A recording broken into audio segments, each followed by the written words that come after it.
नमस्कार, मैं डॉक्टर कंचन शुक्ला अपने चैनल आत्ममंथन में अपनी एक स्वरचित कहानी लेकर के उपस्थित हुई हूँ। कहानी का शीर्षक है रेत का घरौंधा। तो चलिए सुनते हैं कहानी रेत का घरौंधा। मैंने तुमसे कहा था ना, मीरा को बेवकूफ़ बनाकर शीशे में उतारना बहुत आसान है। तुम बेवजह डर रही थी। अब मीरा हमारे बच्चे को पालेगी और हम दोनों जीवन का आनंद उठाते रहेंगे। मीरा जो पानी पीने के लिए रसोई में आई थी, अपने पति की बात सुनकर स्तब्ध रह गई। हाँ, तुम ठीक कह रहे हो।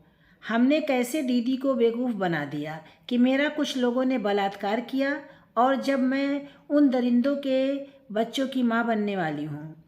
डॉक्टर के अनुसार मेरा गर्भपात भी नहीं हो सकता, क्योंकि डॉक्टर के कथनानुसार यदि ऐसा किया गया तो मेरी जान को खतरा है।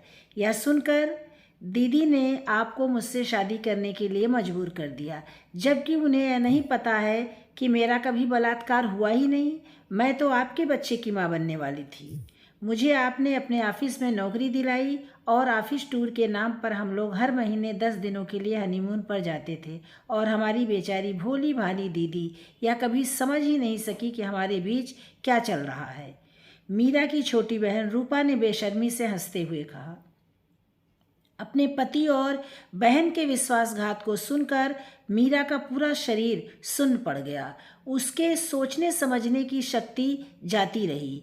उसका मन चिल्लाने को कर रहा था। इतना बड़ा धोखा, वह भी उसके पति और बहन के हाथों उसे मिला था। तभी मीरा को अपने पति की बात सुनाई दी। वह हंसते हुए कह रहे थे, रूपा, मैं तो जब तुम्हारी बहन को देखने गया था तो तुम्हें देखकर तुमसे प्यार करने लगा था, पर माँ को एक संस्कारी बहू चाहिए थी, इसलिए मैंने माँ की खुशी के लिए तुम्हारी बहन से शादी कर ली, पर मेरा दिल तो तुमने चुरा लिया था।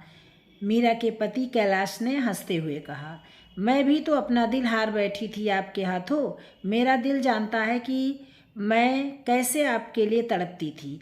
आपकी बाहों में मैं दीदी को बर्दाश्त नहीं कर पाती थी, पर मैं कुछ कर भी नहीं सकती थी। दीदी आपकी पत्नी थी, उनका तो हक था आप पर। आपसे दूर जलबिन मछली की तरह तड़पती रही। शायद मेरी तड़प देखकर ही ईश्वर को मुझ पर तरस आ गया और दीदी बीमार पड़ गईं और आपने मुझे दीदी की सेवा के बहाने यहाँ बुला लिया। रूपा ने कैलाश की बाहों में सिमटते हुए कहा। आप ऐसे क्यों मुस्कुरा रहे हैं? तभी रूपा की आवाज़ मीरा को सुनाई दी।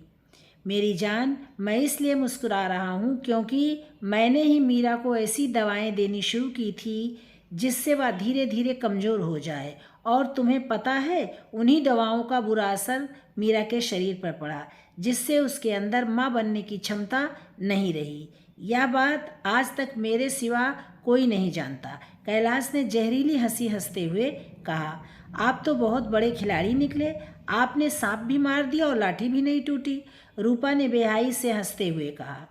तुम्हें अपना बनाने के लिए मुझे कितने पापड़ बेलने पड़े तुम्हें क्या पता? कैलाश ने हंसते हुए रूपा से कहा। मैंने भी तो तुम्हें पाने के लिए अपना सर्वस्व तुम पर लुटा दिया, रूपा ने जवाब दिया। हाँ, तुम्हारे खूबसूरत जिस्म का तो मैं दीवाना हूँ। माँ बनकर भी तुम्हारी सुंदरता में कोई कमी नहीं आई, जबकि तुम तो और भी खूबसूरत हो गई हो। अब और न तड़पाओ, मेरी बाहों में आ जाओ, कैलाश ने कहा। मीरा इससे ज़्यादा और कुछ न सुन सकी। वह लड़खड़ाते कदमों से अपने कमरे की ओर चली गई।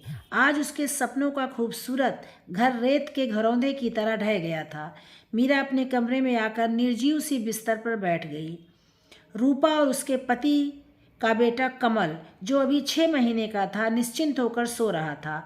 मीरा की आंखों के सामने अतीत की यादें चलचित्र की तरह चलने लगीं।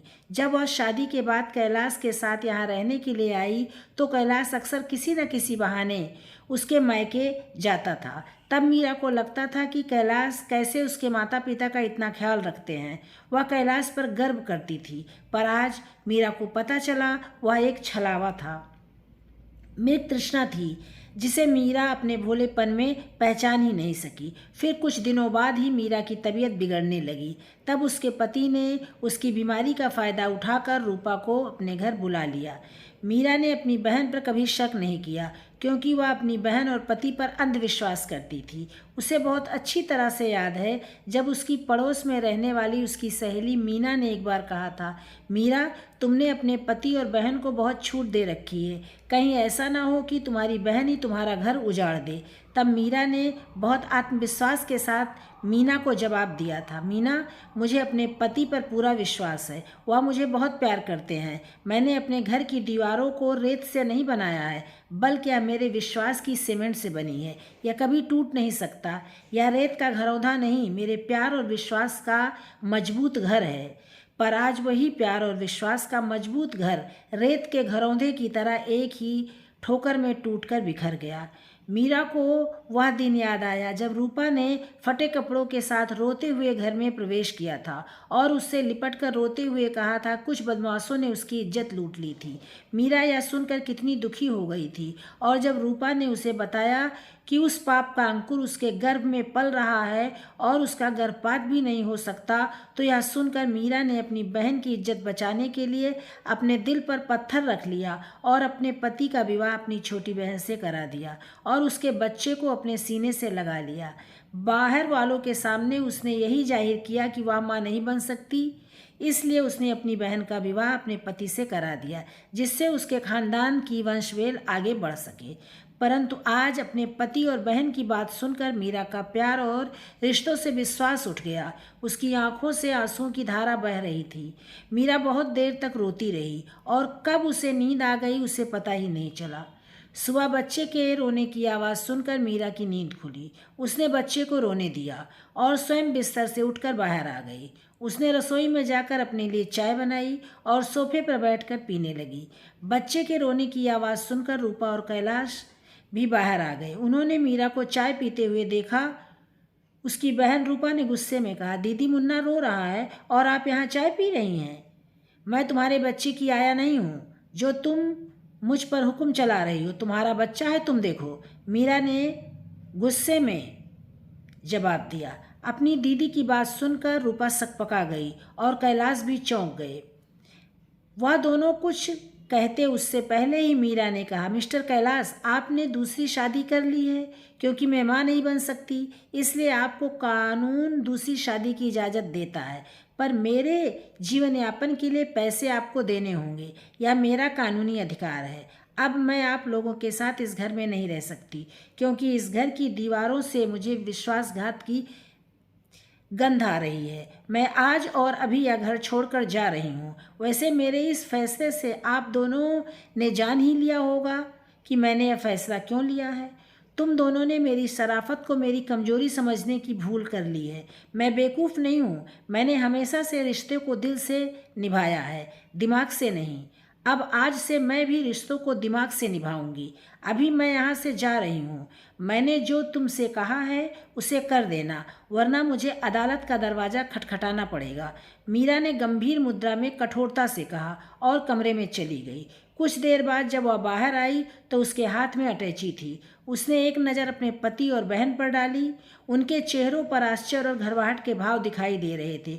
उनके चेहरे की घबराहट देखकर मीरा के चेहरे पर स्वाभिमान की चमक दिखाई दी। उसने बड़े आत्मविश्वास के साथ रेत के घरौंधे की दहलीज के बाहर अपने कदम बढ़ा दिए। कैलाश और रूपा मीरा को जाते हुए देखते रह गए। आज मीरा ने शादी के झूठे बंधन से मुक्ति पा ली थी। यह थी मेरी कहानी, रेत का घरौंधा। अगर आपको मेरी कहानी पसंद आई हो तो इसे लाइक कीजिएगा, शेयर कीजिएगा और मेरे चैनल को सब्सक्राइब भी कीजिएगा। यह बिल्कुल मुफ्त है। नमस्कार, धन्यवाद।